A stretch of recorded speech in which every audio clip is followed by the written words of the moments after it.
anak, meron po tayo concerned agency na nag-handle o nagpa-process ng mga ganitong adoption. Kaya po natin dumaan sa legal na proseso. Sinampahan ang mga reklamo sa Anti-Trafficking Cases Act of 2012 at Special Protection of Children. Sa pool sa CCTV ang pagtangay ng mga kawasan sa kadilero ng pinasok nilang kainan. Yan ang CCTV patrol ni Bella Quadra. Inalapas, pinagtapan at agad-agasan ang dalawang miyembro ng Rotary Group na kalakayin ng mga pulis Bulacan nitong Lunes ang kanilang hideout sa Barangay 175 sa Maria noong linggo. Natunto ng pulisya ang lugar, natakot mapagpagsipansi ang mga CCTV videos sa rutang tilangat ng grupo pa uwi. Pagdating namin sir, relax lang sila. Nag-inuman pa nga sila after ng operation nila. Nagre-ready na sila para sa susunod na operation nila. Sa CCTV ng fast food restaurant sa Santa Maria, kita ang pagpasok sa pinto ng lalaki na kahuli sa dining area. Diniretso ito sa drive-thru section, binuksan ang pinto para sa mga kasabwat bago nagtungo sa admin office. Ilang sandali pa, hila-hila na ng lalaki ang kamarero at pinagtulungan na ng maisakay sa sasakyan. Mahigit 300,000 pesos ang natangay ng mga salarin. Kahit may bantay, kahit may guard. Pagdating po nila sa Ginit ng pulisya na walang mistaken identity sa pagkamatay sa enkwentro ng isang police captain matapos umulong mag-ulam ng isang convenience store sa Manilang Bulacan noong Patay sa enkwentro sa Manilang Bulacan noong November 10, iginiit ng Bulacan Police Provincial Office na ang namatay na pulis ay siya ring hold capper na nandoon sa convenience store sa lugar.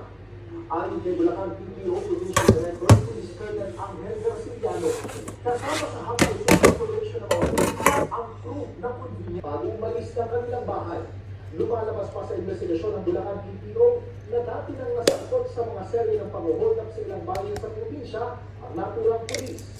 Tulad na lamang sa convenience store na ito sa Marilao noong Pebrero at sa isa pang convenience store sa bayan ng Santa Maria noong buwan ng Oktubre. So dito po siya penetrating grounds. So may mga coffee shops, may mga gasoline stations, at yun nga po yung convenience store. Pero ayon naman sa National Capital Police Regional Office, walang derogatory record o kasong administratibo ang naturang police na naging siya napatulang nasa serbisyo.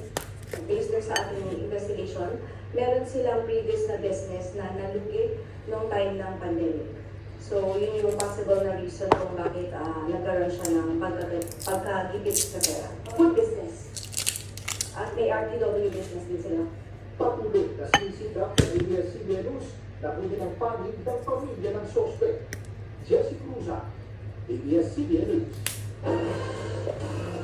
Sa ibang balita naman ang lahat ay parin-existing Presidential Legal Counsel Juan Ponce Enrile sa intensive care unit na hindi pinakala ng ospital dahil sa pulmonya. Ayon sa kanyang anak na si Katrina Ponce Enrile, tinututukan na ang veteranong politiko ng kanyang mga doktor at medical staff.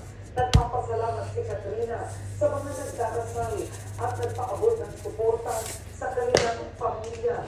Si Enrile ay 100 at 1 taong gulang na. Ngunit pinalaki ng Land Transportation Franchising and Regulatory Board o LTFRB ang mga matagal ng petisyon ng iba't ibang transport groups para sa panukalan sa asphalt. Kasira ang piso ang araw-araw na gastos ng call center agent na si Kimi para sa kanyang pamasahe mula Antipolo hanggang Boni sa Mandaluyong City. Aniya, masakit ito sa bulsa at kung tataas pa ang pamasahe, ay nakakailangan niyang mas maghigpit pa ng sinturo. Minsan, nagkukulang na rin yung pagkain namin kasi nagpupunta sa pamasahe. Nagsagawa na ng public consultation ang Land Transportation Franchising and Regulatory Board o LTFRB. Kasama ang iba-ibang sektor ng pampublikong transportasyon ngayong Miyerkules ng umaga para talakayin ang mga nakabinbili petisyon para sa panukalang taas pasahe. This part of the backlog that was existing, sabi nga, 2023, 2024 na, no? From 1 to 2 years training na dito. So, kailangan ulit ang pinagpunto.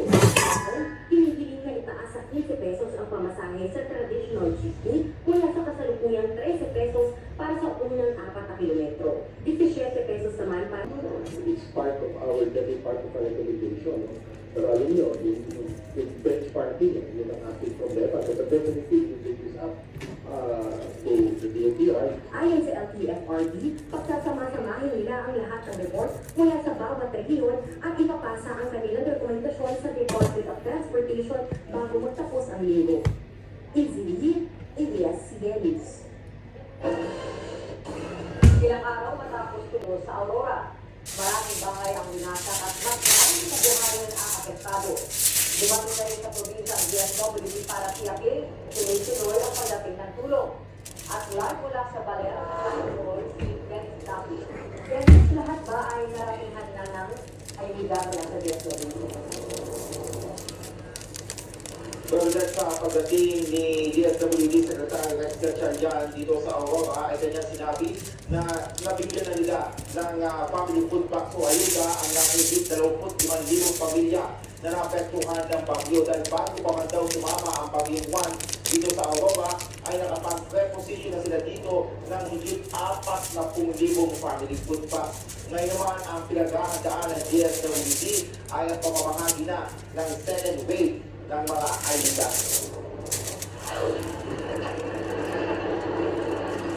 Masakit para kay Rodel na ang niyang construction worker ay manayunod na magpunta ng pako para unti-unting maitayo ang kanilang bahay. Kasama ang bahay niya sa binasak ng storm surge sa barangay Apulit sa Bayan, Binalungan. Habang wala pa ang bahay, sa bayaw niya muna siya nagtitira. Hindi ko dyan, may pera.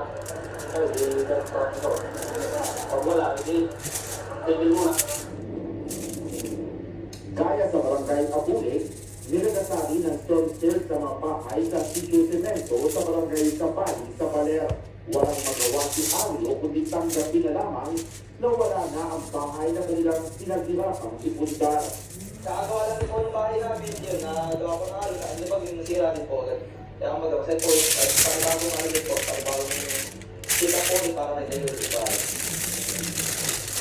Sa pagbisita ni DSWD Secretary Rex Gatchalian sa Aurora, sinabi niya na tatanggap ng inisyal na financial assistance sa 5,000 pesos ang residenteng partially damaged sa bahay at 10,000 pesos naman sa totally damaged. Pero hindi ibig sabihin na yun lang ang binibigay ng para national. Ang Department of Housing, meron din sila ng sarili nilang pinag-aaral. Ang Department of Application, may sarili nilang pinag-aaral. Proof? Sama-sama ko yung tatlong departamento, pati na rin ang Department of Labor. Ah, murag pinabangos. Nakatanggap yun. Ay, sorry. Ng turismo ang mga kalsada sa Sitio Bibisit sa Baler na dinarali ng mga turista dahil sa rock formation. Back to zero si Michael na mag-isang itinatayo ang maliit na kainan para makapagisira. Hindi na kami matulog, pinakawala namin. Wala nang ibang kasawala lang. Ang sarap! Wala pagkapinan po. Pagapin mo naman muna. Authentic. Nguyain mo, di mo nguya eh. Yung mga panlasa niya hindi na overpower yung lasa ng Oh. dahil kung yung smoke na Wala.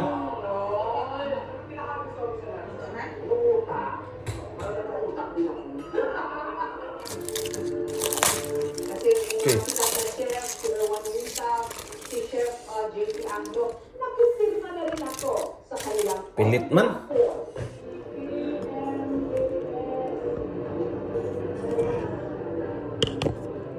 Ang French na nagme-may-ari ng kumpanyang nagbebenta ng gulong. Marketing Michelin? strategy raw nila ito nung una para dayuhin ang mga kainan. Nang sa gayon, mapupudpod ang gulong ng mga sasakyan para makabenta sila.